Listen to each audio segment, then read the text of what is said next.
आपने खुद अनुभव किया है देश में कि किस तरह की परिस्थिति।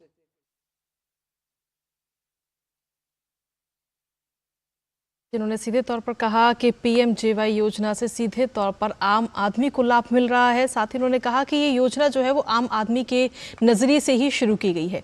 हर साल अगर देखा जाए तो 2014 के मुकाबले आज की तारीख में 20 एम्स पूरे देश भर में काम कर रहे हैं। साथ ही एम्स से जो आम नागरिक है उसको सीधे तौर पर लाभ मिल रहा है, क्योंकि दूर दूर से लोग इलाज के लिए वहाँ पर पहुँचते हैं। और इसी बीच सीधा रुख कर लेते हैं इस वक्त बड़ी खबर का। आपको बता दें कि प्रधानमंत्री ने उपराष्ट्रपति से फ़ोन पर बात की है और पीएम को फोन आया, उन्होंने जानकारी दी है कि प्रधानमंत्री का टेलीफोन आया है, कल की घटना पर दुख जताया है। जिस तरीके से संसद की जो घटना सामने आई थी उस घटना को लेकर दुख जताया गया।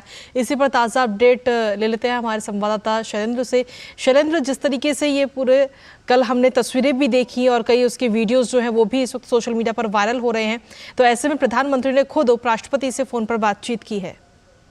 बिल्कुल, प्रधानमंत्री नरेंद्र मोदी ने उपराष्ट्रपति जगदीप धनखड़ से फोन पर बातचीत की और उन्होंने दुख जताया है इस पूरी घटना पर। उन्होंने कहा कि वो भी पिछले 20 साल से इस तरह एक तरह से देखें तो उनको उनके बारे में भी बहुत कुछ कहा जाता रहा और इस तरह से एक उन पर टिप्पणियां की गई, लेकिन उपराष्ट्रपति के पद पर और वो भी संसद भवन परिसर के अंदर कुछ सांसद इस तरह से करेंगे, ये बहुत पीड़ादायक है। और इस बात को लेकर प्रधानमंत्री ने अपना दुख जताया है उपराष्ट्रपति जगदीप धनखड़ से।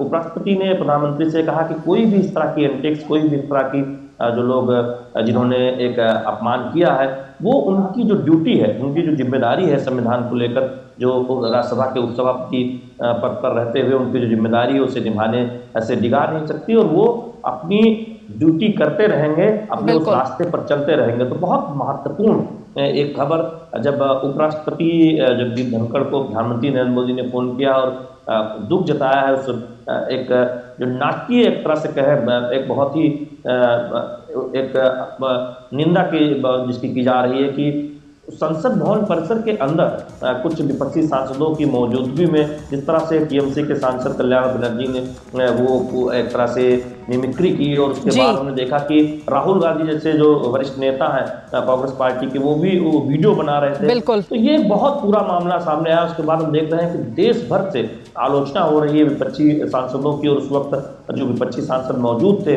जो उस घटना का वीडियो बना रहे थे। और उसके बाद आज हमने देखा कि प्रधानमंत्री नरेंद्र मोदी ने उपराष्ट्रपति से फोन पर बातचीत की और उन्होंने कहा है कि 20 सालों से वो इस तरह से तमाम अपमान को झेल रहे हैं। हम जानते हैं कि प्रधानमंत्री नरेंद्र मोदी के खिलाफ समय समय पर ऐसे बयान विपक्षी नेताओं की तरफ से दिए गए हैं जो आपत्तिजनक रहे हैं, लेकिन प्रधानमंत्री ने इस बात को कहा कि उपराष्ट्रपति जैसे संवैधानिक पद पर बैठे हुए व्यक्ति के बारे में ये कुछ होगा और संसद भवन परिसर के अंदर होगा, ये बहुत पीड़ादायक है। तो निश्चित तौर पर हम देख रहे हैं कि बड़ा घटनाक्रम, बड़ी खबर, जब प्रधानमंत्री नरेंद्र मोदी ने बातचीत की है उपराष्ट्रपति से। उपराष्ट्रपति ने स्पष्ट तौर पर कहा कि कोई भी इस तरह के जो एंटिक्स है, इस तरह जो लोग करते हैं, वो उनको डिगा नहीं सकते अपनी जिम्मेदारी निभाने से।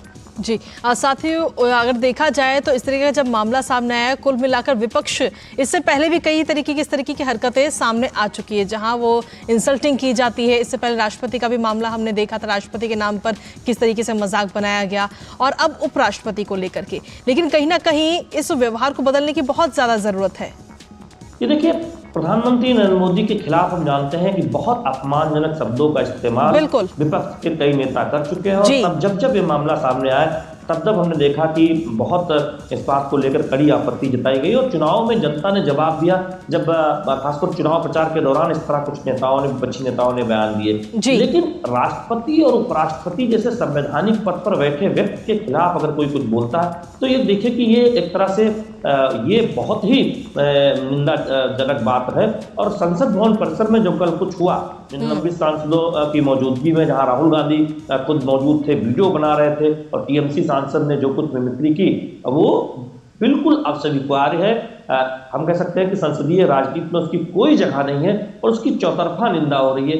कैसे आप किसी संवैधानिक पद पर बैठे व्यक्ति के खिलाफ और खासतौर पर उपराष्ट्रपति जैसे पद पर बैठे व्यक्ति के खिलाफ संसद भवन परिसर के अंदर ही इस तरह से आप व्यवहार कर सकते हैं उनके खिलाफ, ये बहुत ही पीड़ाजनक है और ये चिंतन करना होगा विपक्षी सांसदों को कि कैसे वो इस तरह का व्यवहार कर सकते हैं। हम जानते हैं कि संसद के अंदर, लोकसभा और राज्यसभा के अंदर नियम ना मानने की वजह से कई सांसदों को निलंबित किया गया।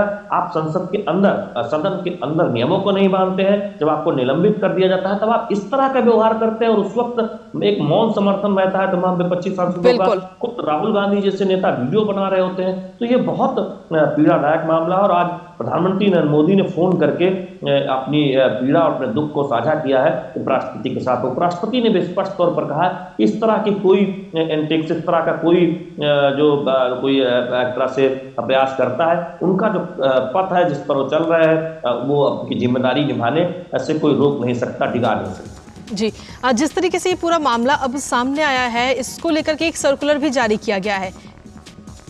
ये देखिए, हम जानते हैं कि जब कोई सांसद पूरे सत्र से निलंबित होता है बाकी बचे दिनों से, तो उसके एक तरह से देखें कि कई अधिकार उसके खत्म हो जाते हैं। संसद भवन के जो सदन है उसके अंदर जाने का अधिकार खत्म हो जाता है, संसदीय समिति की बैठकों में तब तक जब तक निलंबित तब तक भाग लेने का अधिकार खत्म हो जाता है, भत्तों का अधिकार खत्म हो जाता है, वो गैलरी के अंदर नहीं जा सकता है, संसद भवन परिसर के अंदर सदन के पास में जो एक दूसरे की जो गैलरी होती है वहां नहीं जा सकता।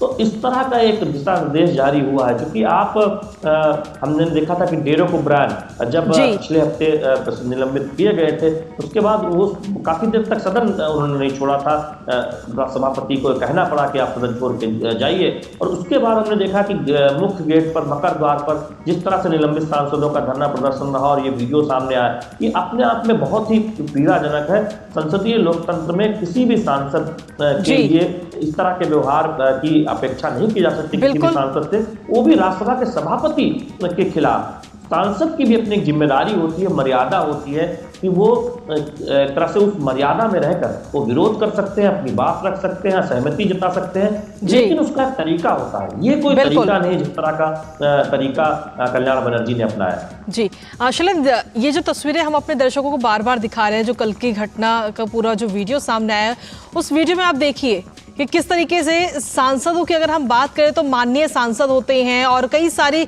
मर्यादाएं होती हैं, क्योंकि वो खुद कई लोगों ने उनको चुन करके लोकतंत्र के मंदिर तक पहुंचाया है, लेकिन वहां जाकर के वो अपनी सारी मर्यादाओं को किनारे रख करके और इस तरीके की बदतमीजी और इस तरीके का व्यवहार अगर करते हैं, तो क्या इसके अलावा भी और कार्रवाई नहीं होनी चाहिए?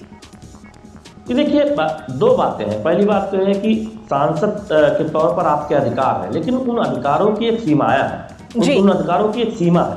आप कुछ मुद्दे उठा सकते हैं, लेकिन तय नियम के मुताबिक उठा सकते हैं। सभापति या फिर लोकसभा अध्यक्ष कोई व्यवस्था देते हैं उसके मुताबिक उठा सकते हैं, और अगर आप तय नियम का बार बार उल्लंघन करते हैं तो आपको निलंबित किया जा सकता है। और जब आप निलंबित किए गए तब आप एक सांसद ने उस वक्त सदन छोड़ने से इनकार किया। हमने देखा कि उसके बाद राज्यसभा के सभापति ने कहा कि आप सदन छोड़ के जाइए, और तमाम जब सांसद विपक्ष के निलंबित किए गए वो मकर द्वार पर धरना प्रदर्शन कर रहे थे। लोकतंत्र में धरना प्रदर्शन अधिकार है, लेकिन आप राज्यसभा के सभापति या लोकसभा के अध्यक्ष के खिलाफ इस सीमा तक जाकर अगर कोई बात कहते हैं तो निश्चित तौर पर आप अपनी लक्ष्मण रेखा लांघ रहे होते हैं।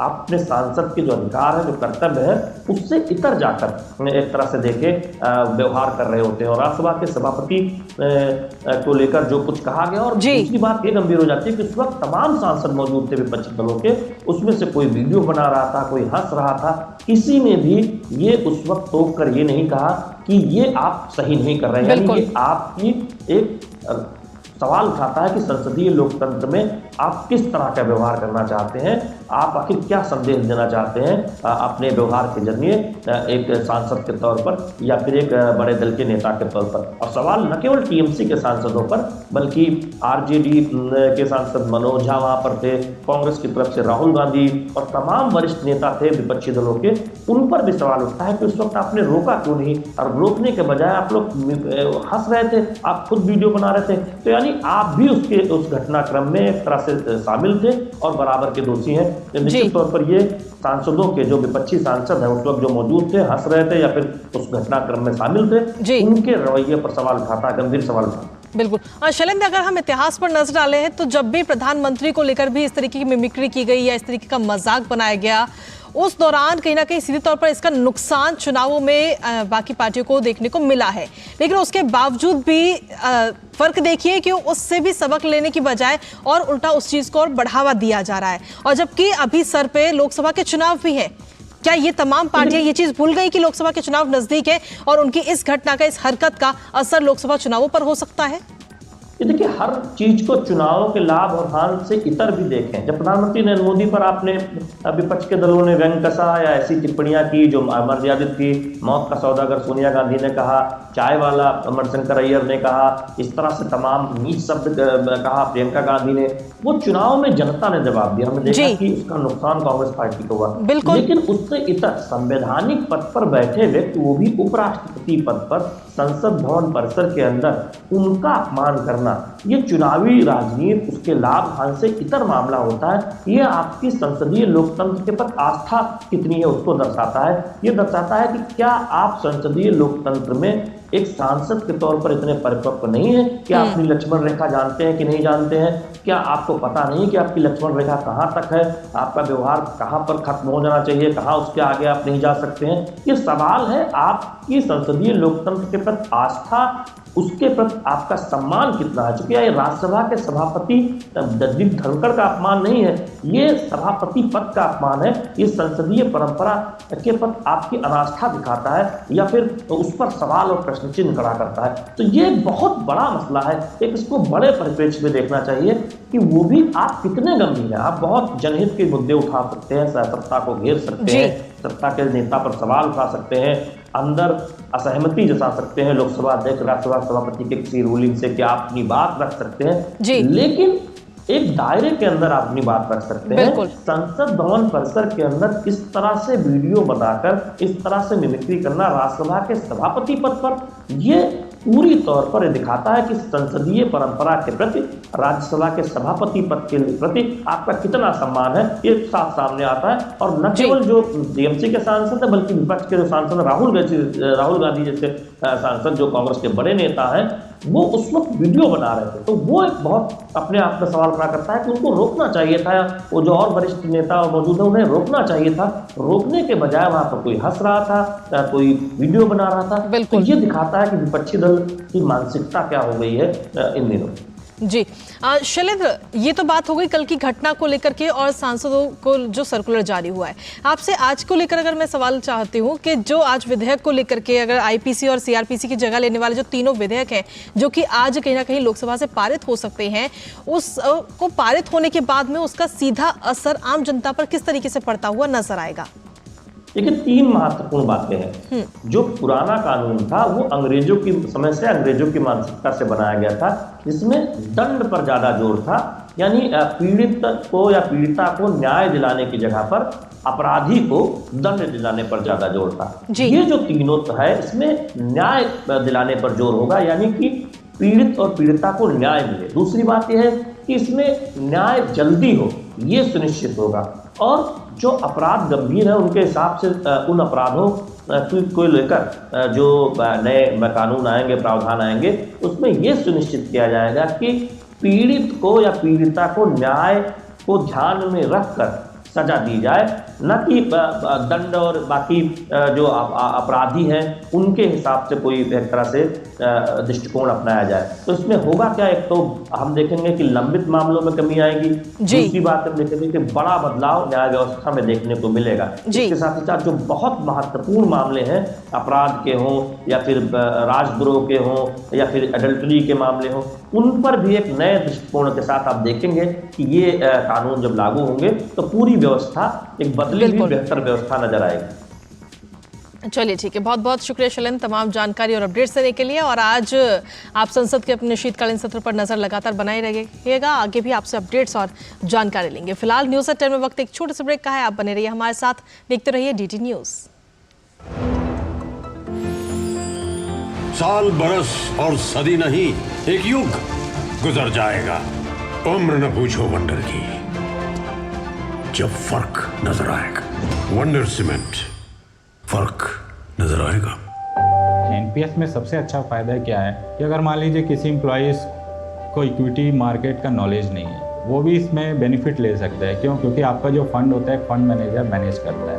एम्प्लॉई अपने हिसाब से अपने सारे रेशियोज़ को डिसाइड कर सकता है और इसका बेनिफिट ले सकता है। ये सबसे अच्छी ट्रांसपेरेंट मैनर में वे है इसके एनपीएस की। दूसरा है कि आप इसके ऐप को भी डाउनलोड कर सकते हैं, उससे आप रेगुलर अपना मॉनिटरिंग कर सकते हैं। अपने बेहतर कल को सुनिश्चित करने के लिए एनपीएस जरूरी है। मिठाई तो हमारे जमाने में होती थी। हाँ तो जाइए ना अपने जमाने में।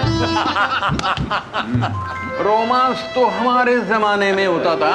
पेमेंट भी उसी जमाने का है। अरे भैया डिजिटल पेमेंट करना सीखे नए जमाने में। इजी, सेफ एंड फास्ट है। हमने तो इनको डिजिटल पेमेंट करना सिखा दिया, आपने ये सेल्फी लेते हैं, ये हमारे जमाने का है। आरबीआई कहता है कि डिजिटल पेमेंट अपनाओ, औरों को भी सिखाओ। दादी, आज भी आपकी चाय की दुकान बंद थी? 1 महीने से बीमार हूँ, काम बंद और इलाज का खर्चा अलग। आयुष्मान कार्ड नहीं बनवाया? नाम सुना है, कहाँ बनवाना है, कैसे बनवाना है, इस उम्र में भाग दौड़। कार्ड अभी बन जाएगा। आयुष्मान ऐप पर जाकर अपना या परिवार के सदस्य का नाम लाभार्थी सूची में ढूंढे, आधार, ओटीपी या फेस ऑथ द्वारा ऑथेंटिकेट करें, डिटेल्स भरें, अब मोबाइल से फोटो खींचकर अपलोड करें। बन गया। अब ठीक होकर अपने हाथ की चाय पिला दो। और एक प्रकार से पीएम जय अब गरीबों की जय बन गई है।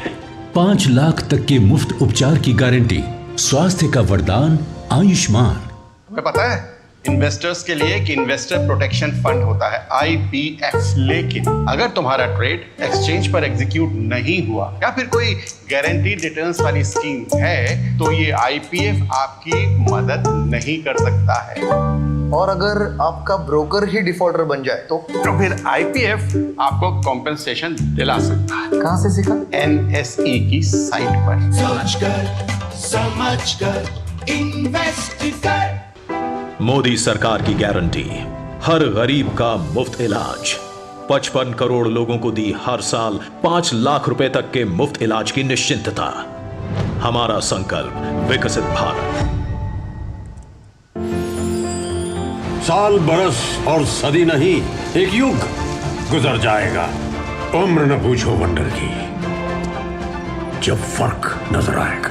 वंडर सीमेंट, फर्क नजर आएगा। और ब्रेक के बाद एक बार फिर से स्वागत है आप सभी का। न्यूज़ एट 10 में रुक करते हैं अब अगली खबर का, जहां कोविड के बढ़ते मामलों और देश में नए सब वेरिएंट JN1 को देखते हुए केंद्रीय स्वास्थ्य मंत्री डॉक्टर मनसुख मांडविया आज सभी राज्यों के स्वास्थ्य मंत्रियों के साथ वर्चुअल माध्यम से कोविड-19 की समीक्षा बैठक कर रहे हैं।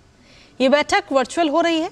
इस बैठक में नीति आयोग के सदस्य डॉक्टर VK पॉल, ICMR के DG समेत तमाम वरिष्ठ अधिकारी मौजूद हैं।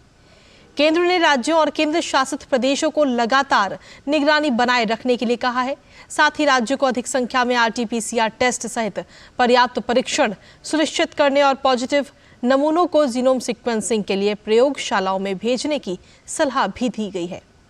आगामी त्योहारों को ध्यान में रखते हुए राज्यों को बीमारी के प्रसार के खतरे को कम करने के लिए भी सार्वजनिक स्वास्थ्य उपाय और अन्य व्यवस्थाएं करने के लिए भी कहा गया है।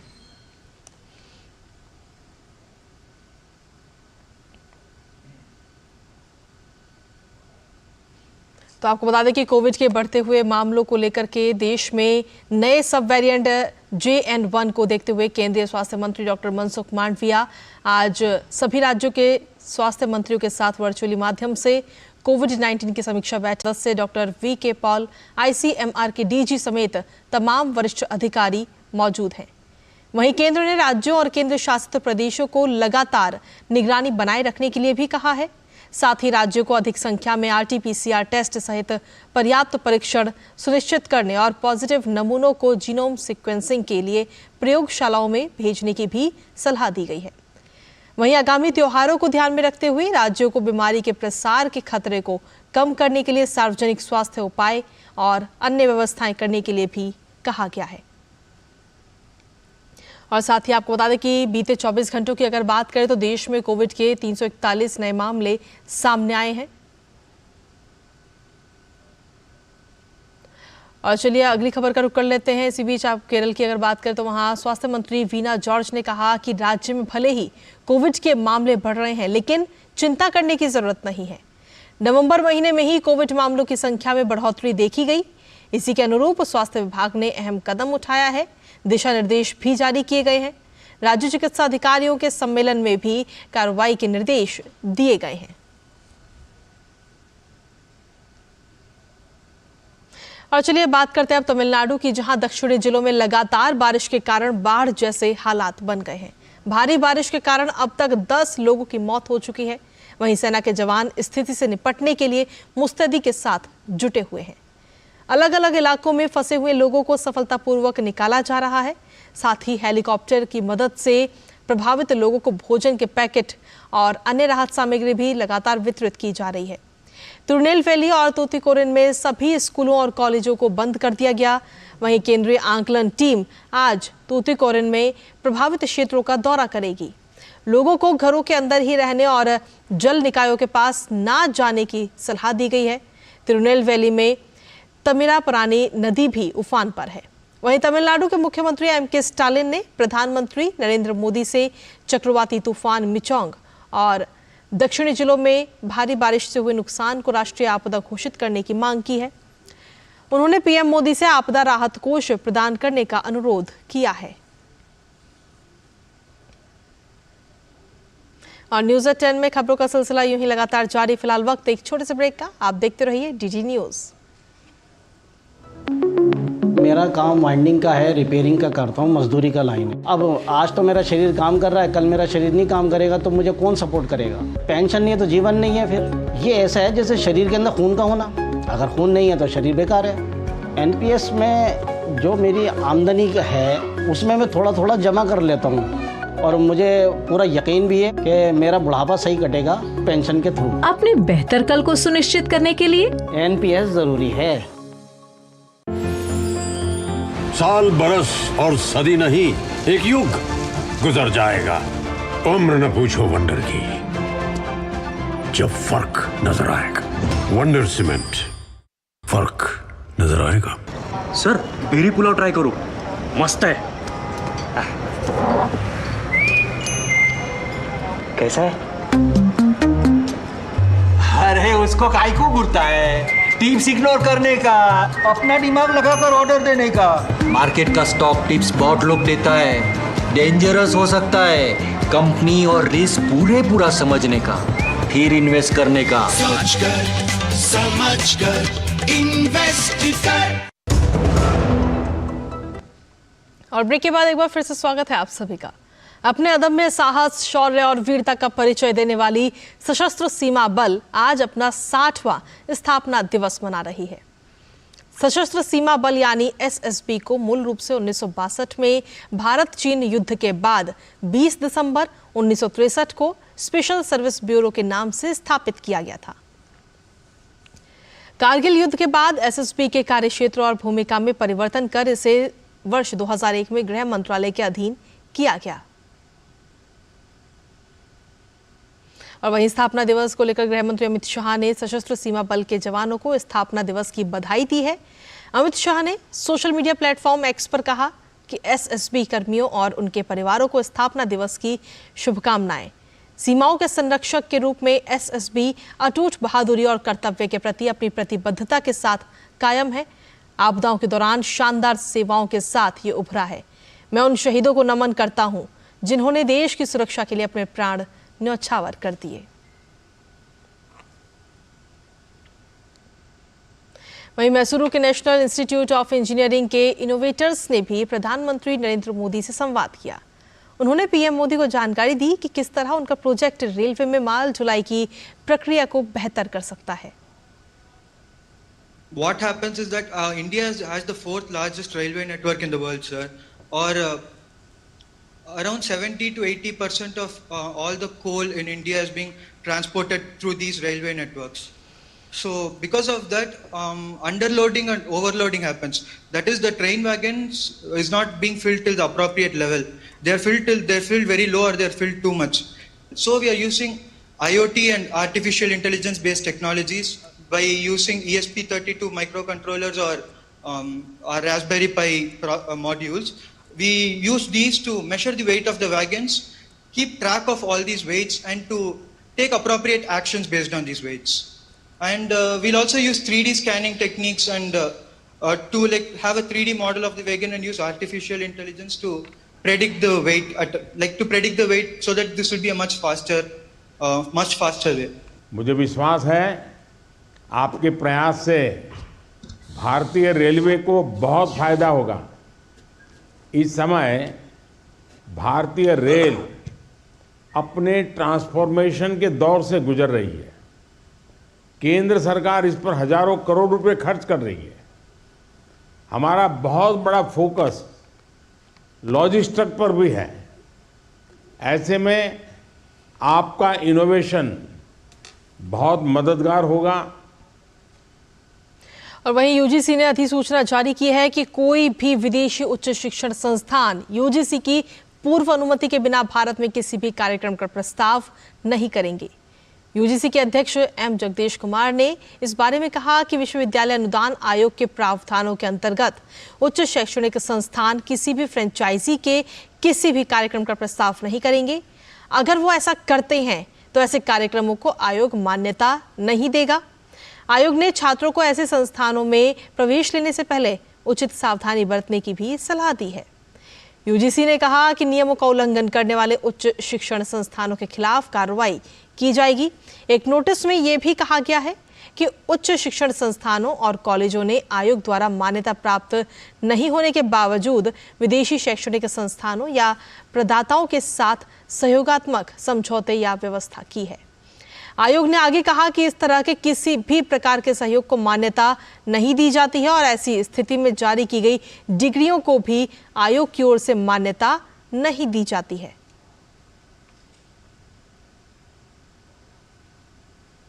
काजा मनाली मार्ग पर 2 दिन से फंसे हुए 5 पर्यटकों को रेस्क्यू कर लिया गया है। ये जगह स्पीति के लौसर गांव से 40 किलोमीटर दूर है। इस काम में स्थानीय युवकों ने प्रशासन की मदद की। 17 दिसंबर को एक फॉर्च्यूनर गाड़ी बातल से करीब 10 किलोमीटर दूर चढ़ाई में बर्फ के कारण फंस गई और वहां 5 लोग भी फंस गए। इनके परिजनों से जानकारी मिलने के बाद जिलाधीश ने स्पीति और केलोंग दोनों ओर से रेस्क्यू टीम भेजने का फैसला किया। 18 तारीख को स्पीति की ओर से गई रेस्क्यू टीम कुंजम टॉप से 3 किलोमीटर ही पीछे तक जा पाई। बर्फ ज्यादा होने की वजह से गाड़ियां वहीं फंस रही थीं। मंगलवार सुबह 10 गाड़ियों के साथ रेस्क्यू टीम फिर से बातल गांव के लिए निकली और सभी को उसके बाद में वहां से सुरक्षित रेस्क्यू कर लिया गया है। और अब बात करते हैं मौसम की, जहां देश के कई हिस्सों में ठंड का प्रकोप लगातार बढ़ रहा है। दिल्ली एनसीआर में कड़ाके की ठंड महसूस इन दिनों की जा रही है। राजधानी दिल्ली में हवा की रफ्तार तेज रही और इसके चलते दिन भर ठिठुरन भी बनी रही। उत्तर भारत के कई हिस्सों में शीतलहर चल रही है। वहीं मौसम विभाग ने आने वाले दिनों में पंजाब और पश्चिमी उत्तर प्रदेश में कोहरा बढ़ने की भी संभावना जताई है। लोग ठंड से बचने के लिए अलाव का सहारा ले रहे हैं, तो वहीं असम के गुवाहाटी में शीतलहर के कारण पारा 11 से 12 डिग्री सेल्सियस तक गिर गया।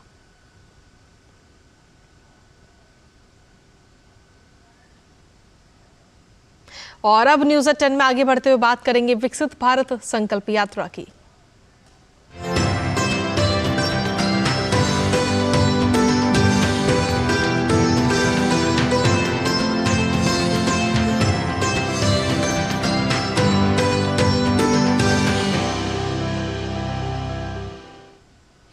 दरअसल विकसित भारत संकल्प यात्रा बिहार के विभिन्न हिस्सों में लगातार जारी है और इस यात्रा के दौरान आयुष्मान भारत, पीएम स्वनिधि योजना, उज्ज्वला गैस योजना सहित तमाम अनेक योजनाओं के पात्र अभ्यर्थी लाभ उठा रहे हैं। आइए देखते हैं ये खास रिपोर्ट। पटना के भिखना पहाड़ी इलाके में विकसित भारत संकल्प यात्रा रथ पहुंचा, जहां लोगों को केंद्र सरकार द्वारा चलाई जा रही योजनाओं की जानकारी दी गई। लोगों का आधार कार्ड और आयुष्मान कार्ड बनाने के लिए स्टॉल लगाए गए हैं, जिस पर काफ़ी भीड़ देखी गई। नालंदा में बिहार शरीफ की कोरई पंचायत में विकसित भारत संकल्प यात्रा का रथ पहुंचा, जहां लोगों को केंद्र सरकार की कल्याणकारी योजनाओं की जानकारी दी गई। इस अवसर पर आयुष्मान कार्ड के साथ ही राशन कार्ड बनाने के लिए स्टॉल लगाए गए। नवादा के हिसुआ प्रखंड की सोनसा पंचायत में विकसित भारत यात्रा रथ पहुंचा। यहां ग्रामीणों को केंद्र सरकार की कल्याणकारी योजनाओं के बारे में LED पर फिल्म दिखाकर जागरूक किया गया। यहां आत्मनिर्भर भारत योजना के तहत महिलाओं को मुफ्त में सिलाई का प्रशिक्षण दिया जा रहा है। आत्मनिर्भर और विकसित राष्ट्र बनाने के सपने को साकार करेंगे। गया की शादीपुर पंचायत के दलित टोले में विकसित भारत संकल्प यात्रा रथ पहुंचा। यहां लोगों के स्वास्थ्य की जांच की गई। यहां पर प्रखंड विकास अधिकारी मृत्युंजय कुमार ने ग्रामीणों को संकल्प यात्रा के बारे में जानकारी दी। यहां लोगों को 2047 तक भारत को एक विकसित राष्ट्र बनाने की शपथ दिलाई गई। भारत को 2047 तक आत्मनिर्भर और विकसित राष्ट्र बनाने के सपने करेंगे। औरंगाबाद जिले के कुटुंबा प्रखंड में विकसित भारत संकल्प यात्रा रथ पहुंचा, जहां केंद्र प्रायोजित योजनाओं के बारे में आम लोगों को जानकारी दी गई। यहां पर लोगों को आत्मनिर्भर बनाने के लिए बैंकों द्वारा ऋण देने के बारे में जानकारी दी गई। इस अवसर पर देश को विकसित राष्ट्र बनाने की शपथ भी दिलाई गई। शपथ लेते हैं कि भारत को 2047 तक आत्मनिर्भर और विकसित राष्ट्र बनाने के सपने को। विकसित भारत संकल्प यात्रा के जरिए लोगों में आत्मविश्वास बढ़ा है। वहीं सरकारी योजनाओं का लाभ पाकर आम लोग भी काफी खुश नजर आ रहे हैं। हमें जो आयुष्मान कार्ड मिला है, जो 5 लाख का आयुष्मान कार्ड, उससे हम लोग को बहुत लाभ हुआ है। हमारे परिवार का भी उससे इलाज हो रहा है। हम लोग भी अपना इलाज करवा रहे हैं। आप लोगों को क्या कहेंगे? और लोगों से यही कहेंगे कि जितने लोग भी हैं सब अपना अपना आयुष्मान कार्ड बनवाएं और भारत सरकार का जो आयुष्मान कार्ड योजना है उसका लाभ उठाएं। PM किसान का मैं लाभ ले रहा हूं, सालाना 6000 मिल रहा है। मैं धन्यवाद देना चाहता हूं। मैं PMBRCT में सिलाई सीखी हूँ। सिलाई से मैं अपना घर खर्चा भी चलाती हूँ, अपने बच्चों को भी खर्च चलाती हूँ।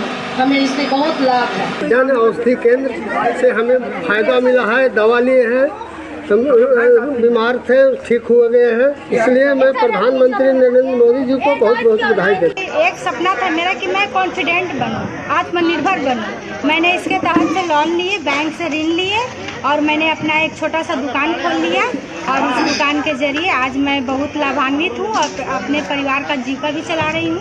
ब्यूरो रिपोर्ट, दूरदर्शन समाचार, पटना। और वहीं उत्तराखंड के चंपावत जिले के कई इलाकों में विकसित भारत संकल्प यात्रा जारी है। IEC वैन के जरिए लाभार्थियों को सरकार द्वारा चलाई जा रही तमाम जन कल्याणकारी योजनाओं के बारे में जानकारी मिल रही है।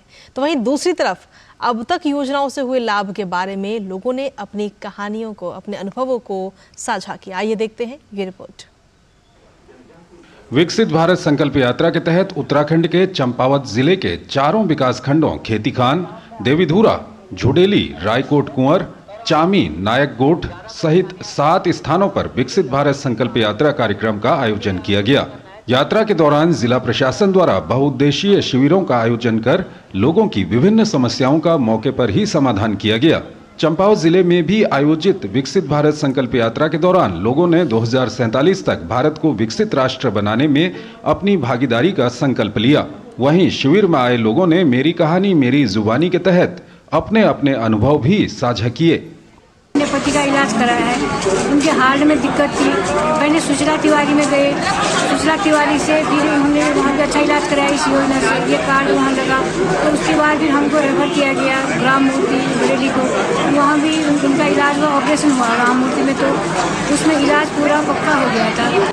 इसी कार्यक्रम के दौरान कैंप में आए तमाम किसानों ने बताया कि वो केंद्र सरकार की किसान सम्मान निधि के लाभार्थी हैं और उन्हें इस योजना से काफी लाभ मिला है। भारत सरकार की जो किसान सम्मान निधि योजना के तहत एक लाभार्थी हूँ और मैं जब से वो किसान सम्मान निधि हमको मिलती है ठीक टाइम में, जिस समय हमें रबी की फसल या खरीफ की फसल या हमें खाद की आवश्यकता होती है, उस समय भारत सरकार की तरफ से सीधे हमारे खाते में आ जाते हैं। हमें किसी के यहाँ जाने की आवश्यकता नहीं पड़ती है। कृषि ऋण के लिए मैंने आवेदन लगाया था तो मुझे मिल गया है सरकार के लिए धन्यवाद। विकसित भारत संकल्प यात्रा के जरिए सरकार की योजनाएं हर गांव, हर शहर के गरीब से गरीब व्यक्ति तक पहुंचाई जा रही हैं। प्रधानमंत्री मोदी ने अपनी गारंटी को आम आदमी तक पहुंचाने का संकल्प लिया है और ये तस्वीर बताती है कि किस तरह इस IEC वैन की मदद से वो लोक कल्याणकारी योजनाओं को आम जनमानस तक पहुंचा रहे हैं। इस यात्रा को लेकर लोगों में भी जबरदस्त उत्साह देखा जा रहा है। साथ ही निरंतर लोगों की भागीदारी भी बढ़ रही है। Bureau report, DD news. तो जो योजनाएं सरकार के द्वारा चलाई जा रही हैं इस वैन के जरिए जगह जगह जाकर के, और जो योजनाएं हैं उसको लेकर के लोगों के बीच में जागरूकता फैलाई जा रही है। साथ ही इस दौरान लोग अपने अनुभवों को भी साझा कर रहे हैं। खबरों का सिलसिला लगातार जारी न्यूज़ एट 10 में। वक्त एक छोटे से ब्रेक का, आप बने रहिए हमारे साथ। साल, बरस और सदी नहीं, एक युग गुजर जाएगा। उम्र न पूछो वंडर की, जब फर्क नजर आएगा। वंडर सीमेंट, फर्क नजर आएगा। सर, बेरी पुलाव ट्राई करो, मस्त है। कैसा है? अरे उसको काहे को घूरता है? टिप्स इग्नोर करने का, अपना दिमाग लगाकर ऑर्डर देने का। मार्केट का स्टॉक टिप्स बहुत लोग देता है, डेंजरस हो सकता है। कंपनी और रिस्क पूरा समझने का, फिर इन्वेस्ट करने का। सोच कर, समझ कर इन्वेस्ट कर। और ब्रेक के बाद एक बार फिर से स्वागत है आप सभी का न्यूज़ एट 10 में। आगे बढ़ते हुए अब बात करते हैं काशी तमिल संगमम की।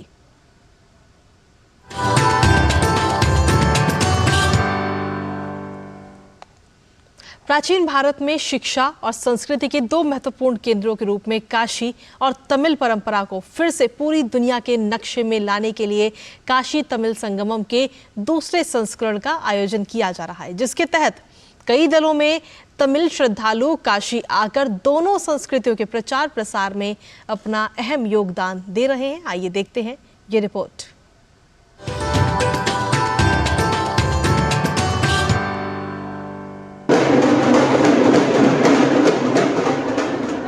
ढोल नगाड़ों के साथ यह स्वागत है दुनिया की दो सबसे प्राचीनतम संस्कृतियों का। यह स्वागत है देश की विविधता में एकता की ताकत का। यह स्वागत है परंपरा और ज्ञान के मेल का, जो प्राचीन भारत में शिक्षा और संस्कृति के दो महत्वपूर्ण केंद्रों के बीच जीवंत संबंधों को फिर से पुनर्जीवित करने की दिशा में एक अद्भुत प्रयास है। जी हाँ, हम बात कर रहे हैं काशी तमिल संगमम की, जिसके दूसरे संस्करण में हिस्सा लेने के लिए चेन्नई से एक दल बनारस रेलवे स्टेशन पहुंचा। गाजे बाजों के साथ डमरू की करतल ध्वनि से काशी वासियों ने इन लोगों का स्वागत किया। प्रदेश के स्टाम्प पंजीयन मंत्री रविंद्र जायसवाल भी इस मौके पर मौजूद रहे और उन्होंने मेहमानों की अगवानी की। इस मौके पर उन्होंने कहा कि दो संस्कृतियों के मेल की इस गंगा में मिलकर बहुत ही गौरवान्वित महसूस कर रहा हूँ। जहाँ पूरे काशी के लोग बनारस के परंपरा, संगीत, ढोल के साथ उनका स्वागत कर रहे हैं। काशी के लोगों का और तमिल का जो हमारा कल्चर है उनका संगम है। खास बात यह है कि चेन्नई से आए इस दल में शिक्षा जगत से जुड़े लोग भी हैं, जो कि शानदार स्वागत से अभिभूत हो गए। उन्होंने इस मौके पर मोदी सरकार की सराहना करते हुए कहा कि ज्ञान के दो पुराने केंद्रों का यह मिलाप ही भारत को दुनिया में सबसे अनोखा बनाता है। धन्यवाद मोदी सरकार के लिए, हम लोग बहुत खुश हैं। ये कल्चरल और हमारा देश को बहुत प्राउड होता है। Bharat, this is one country, we are from Tamil Nadu, we are happy to your hearty welcome, we never forget it. वहीं दूसरी तरफ काशी तमिल संगमम के माध्यम से काशी को तमिल की संस्कृति से जोड़ने के उत्कृष्ट उद्देश्य से आए हुए सभी सम्मानित अतिथियों का श्री काशी विश्वनाथ मंदिर में स्वागत किया गया। 200 से अधिक सदस्यों ने मंदिर में भ्रमण और दर्शन पूजन किया। उन्होंने प्रधानमंत्री नरेंद्र मोदी को धन्यवाद देते हुए कहा कि उन्होंने दक्षिण और उत्तर के लोगों को एक सेतु की तरह जोड़ने का कार्य किया है। I got a chance to visit this wonderful place Kasi Vishwanathan and Kamachi Amman, Annapurani, all this because of our Honorable Prime Minister Narendra Modi ji. Thank you Modi ji for offering such a great lifetime opportunity in such a young age. I have been hearing about Kasi Yatra right from my childhood, but I never dreamt that this will come true. Har Har Mahadev, it's a nice experience and I thank everyone who is organizing everything here. उधर काशी तमिल संगमम कार्यक्रम में हिस्सा लेने के लिए 36 सदस्यों का एक समूह सेलम जंक्शन रेलवे स्टेशन से काशी के लिए रवाना हुआ। खास बात यह है कि इस बार सेलम के बुनकरों, कपड़ा निर्माताओं और महिला उद्यमियों जैसे विभिन्न समूहों को इस कार्यक्रम में हिस्सा लेने के लिए चुना गया है। इसके अलावा वाराणसी के नमो घाट पर सांस्कृतिक संध्या पर कथक एवं भरतनाट्यम के सुर लय ताल से गंगा के तट पर कावेरी की स्वर लहरियों का अद्भुत संगम प्रदर्शित हुआ। कलाकारों की शानदार प्रस्तुतियों ने सभी लोगों को भाव विभोर कर दिया। Bureau report, DD news.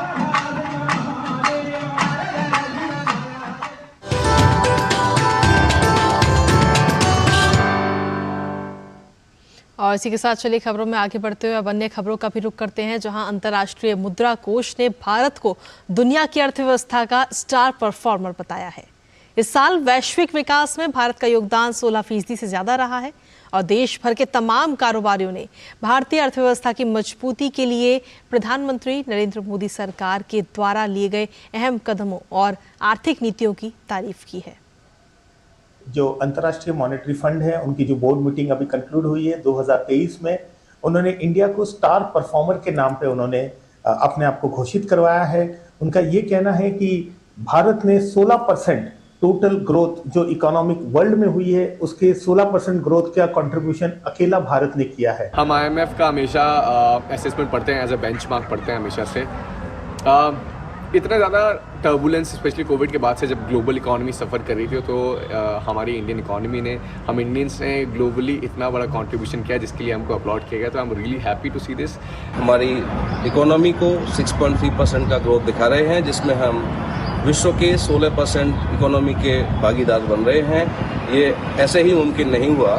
हमारे पास जो हमारे माननीय प्रधानमंत्री जी नरेंद्र भाई मोदी जी का विजन है और जिस तरह से वो रोज नई नीतियों का बदलाव करके और एक नई राह दिखा रहे हैं, हमारे यूथ को प्रोत्साहन दे रहे हैं।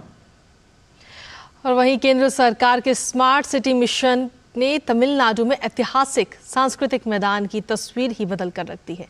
जी हाँ, मदुरै के तमुक्कम में एक कन्वेंशन सेंटर बना गया और करीब 3,500 की क्षमता वाले इस कन्वेंशन सेंटर में 250 से ज्यादा कारों के लिए भी पार्किंग की व्यवस्था की गई है। इसका जायजा लिया हमारे संवाददाता गिरीश निशाना ने, आपको दिखाते हैं।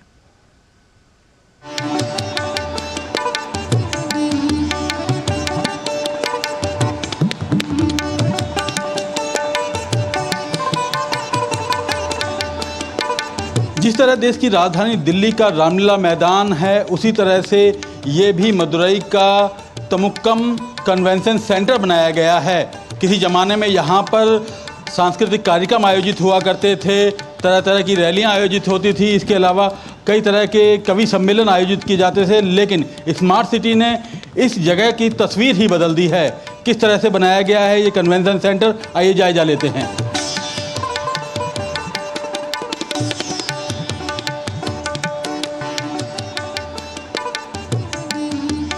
मदुरई स्मार्ट सिटी के तहत इसे तैयार किया गया है और 8 सितंबर 2022 को उसका उद्घाटन हुआ था। इस कन्वेंशन सेंटर को अंदर से बेहद ही खूबसूरत तरीके से बनाया गया है। यहाँ पर देखिए सुंदर लाइटिंग की गई है।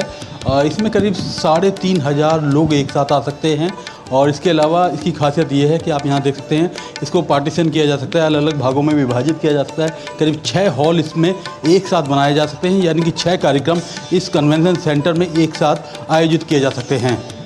इस कन्वेंशन सेंटर के साथ एक रसोई घर भी बनाया गया है, जहां पर खाना बनाया जा सकता है और काफ़ी संख्या में लोग यहां पर एक साथ खाना भी खा सकते हैं। क्या खासियत है इस कन्वेंशन सेंटर की, इस पर ज़्यादा बात करने के लिए हमारे साथ मौजूद हैं मदुरई कॉरपोरेशन के चीफ इंजीनियर रूबन सुरेश साहब। This convention centre is very useful. At a time you can have 4 marriage functions and any other important functions in this convention center. It's having a very good ample parking, and people from all over sides can approach, and after the function they can reach out very easily. It's a very popular place in Madurai. The Madurai people and the Madurai district and the south of India people knows the popularity of Madurai and this Tamukka Maidanam. This Maidan was very vacant before the time of taking the smart city project. So the good project they have selected and the people of Madurai is using and utilizing it well. कितने लोगों की यहाँ पर बैठने की क्षमता है और उसको कुल कितने भागों में बांटा जा सकता है? Yeah, this capacity is 3,000. Dining and other prices are different. The cost of the project is 45.55 crores. It's having a total area of 7.18 acres and the basement is 10,082 square meter. Ground floor and the first floor area is 1,904 square meter. The number of two-wheeler parking available is 215. Number of four-wheeler parking is 240. Here we have provided number of toilets, 15 numbers for female and 14 for male. Then sufficient urinals are provided. The dining hall area is 1,200 square meter. The number of persons can dine 800 at a time. They can dine and eat. So number of rooms available for the bride and bridegrooms also provided sufficiently. Definitely, as I said, this one is a very popular place in Madurai. ये convention centre कई सुविधाओं से lace है। यहाँ कार्यक्रम के दौरान जहाँ 250 से ज़्यादा कार एक साथ पार्किंग की जा सकती हैं, तो वहीं 225 दोपहिया वाहन भी खड़े किए जा सकते हैं। कैमरामैन आरके के साथ गिरीश निशाना, डीडी न्यूज़, मदुरई, तमिलनाडु। और वहीं दिल्ली स्थित राजघाट परिसर में गांधी स्मृति एवं दर्शन समिति और केंद्रीय वस्त्र मंत्रालय द्वारा आयोजित गांधी शिल्प मेले का आयोजन चल रहा है। ग्रामीण भारत के हस्तकरघा, हस्तशिल्प और खादी उत्पादों के यहाँ पर स्टॉल लगे हुए हैं। 24 दिसंबर तक चलने वाले इस गांधी शिल्प मेले के विषय पर हमारे संवाददाता ओपी यादव ने बात की। समिति के उपाध्यक्ष विजय गोयल से आपको सुनाते हैं। राजधानी दिल्ली में गांधी शिल्प मेले का आयोजन चल रहा है। इसमें भाग लेने के लिए पूर्व केंद्रीय मंत्री और गांधी दर्शन एवं स्मृति समिति के उपाध्यक्ष विजय गोयल मौजूद हैं। आइए बात करते हैं। सर, ये मेले का जो आयोजन किया गया है, इससे जो देश भर के आर्ट एंड क्राफ्ट को बढ़ावा देने में कितनी मदद मिलेगी?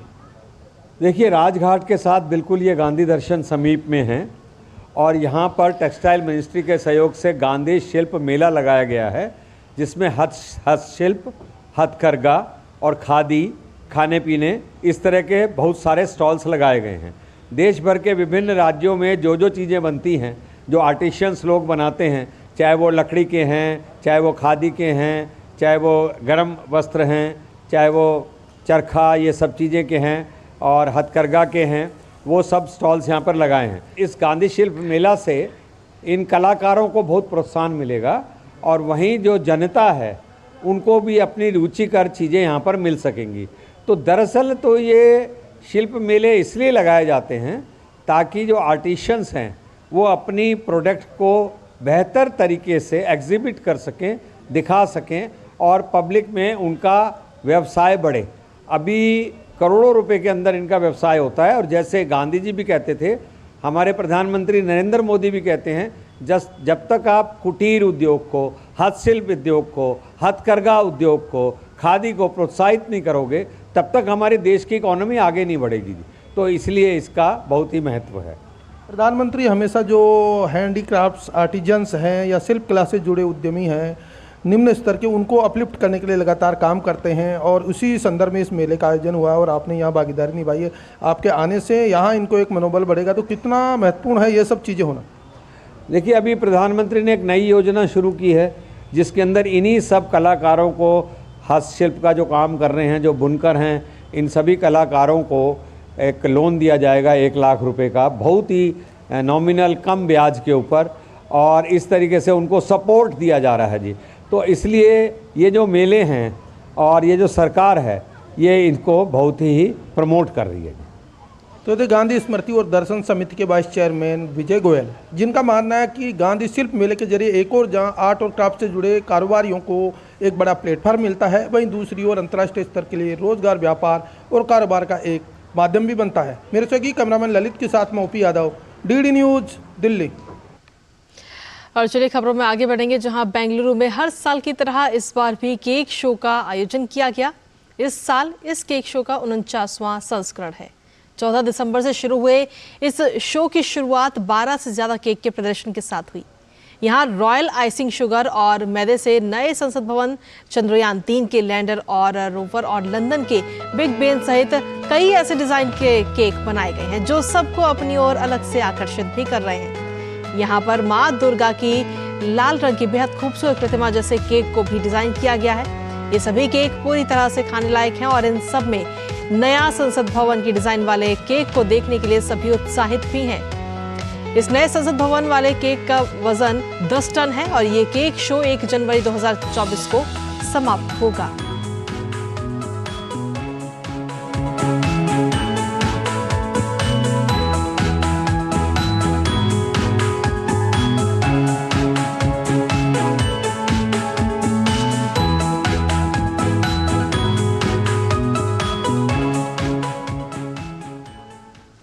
और चलिए न्यूज़ एट 10 में आगे बढ़ते हुए अब बात करते हैं अंतर्राष्ट्रीय खबरों की, जहां अमेरिका के पूर्व राष्ट्रपति डोनाल्ड ट्रंप को बड़ा झटका लगा है। अमेरिका की एक अदालत ने कैपिटल हिंसा मामले में डोनाल्ड ट्रंप को राष्ट्रपति पद के लिए अयोग्य करार दिया है। अदालत ने अपने फैसले में कहा कि डोनाल्ड ट्रंप अमेरिकी संविधान के 14वें संशोधन की धारा 3 के तहत राष्ट्रपति पद संभालने के लिए अयोग्य हैं। डोनाल्ड ट्रंप कैपिटल हिंसा मामले में अपनी भूमिका के कारण अगले साल के राष्ट्रपति चुनाव में कोलोराडो में मतदान में शामिल नहीं हो सकते। अमेरिका के इतिहास में पहली बार है कि 14वें संशोधन की धारा 3 का उपयोग राष्ट्रपति पद के उम्मीदवार को अयोग्य ठहराने के लिए किया गया है। अमेरिकी विदेश विभाग के प्रवक्ता मैथ्यू मिलर ने रूसी विपक्षी राजनेता के बारे में जानकारी देते हुए बताया कि संयुक्त राज्य अमेरिका को जेल में बंद रूसी विपक्षी राजनेता अलेक्सी नावल्नी के हालात और ठिकानों के विषय में कोई जानकारी नहीं मिली है। कोर्ट में दाखिल किए गए दस्तावेजों में से ये पता चला है कि नावल्नी की इस सोमवार को कोर्ट में होने वाली 2 सुनवाई अब जनवरी तक के लिए स्थगित कर दी गई हैं। वहीं ईरान समर्थित हौथी आतंकवादी समूह ने लाल सागर से गुजरने वाले जहाजों पर हमला तेज कर दिया है। तो वहीं कल हौथी के आतंकवादी समूह ने एक व्यापारिक जहाज पर हमला किया था, जिसके बाद जहाज में भीषण आग लग गई थी। घटना के बाद व्हाइट हाउस के राष्ट्रीय सुरक्षा प्रवक्ता जॉन किर्बी ने कहा कि हौथी समूह को व्यापारिक जहाजों को निशाना बनाना बंद करना चाहिए। राष्ट्रपति द्रौपदी मुर्मू ने संसद परिसर में राज्यसभा सभापति और उपराष्ट्रपति जगदीप धनखड़ की नकल के मामले पर दुख जताया है।